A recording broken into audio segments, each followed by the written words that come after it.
I'm a chief of staff, and more often than not, when I tell people what I do for work, their next question is, I've heard of that, but what is that?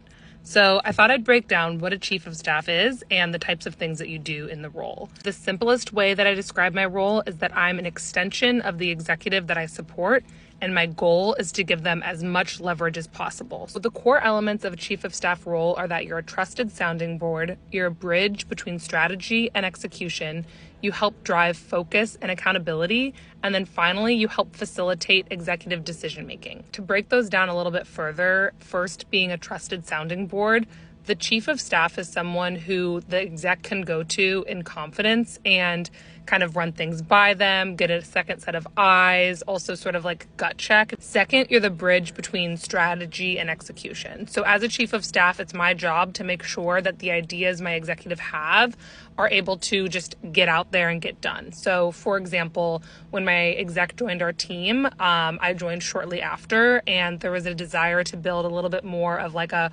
operational rhythm just to track the things that we were doing across the team. We have a large team and a really complicated business, and it's really hard to have an understanding of how everything is working. And so he was like, we need to stand up a weekly meeting where we check in on priorities. And my job as the chief of staff was to put the structure around that, and then every week actually make sure that it happens.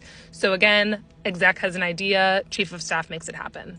Third, the chief of staff enables focus and accountability. So think about being an executive. You have your own things that you're accountable for. You're running a team. You have board members to meet with. You have other executives to meet with. And you help create and you facilitate and you drive the strategy as a front leader.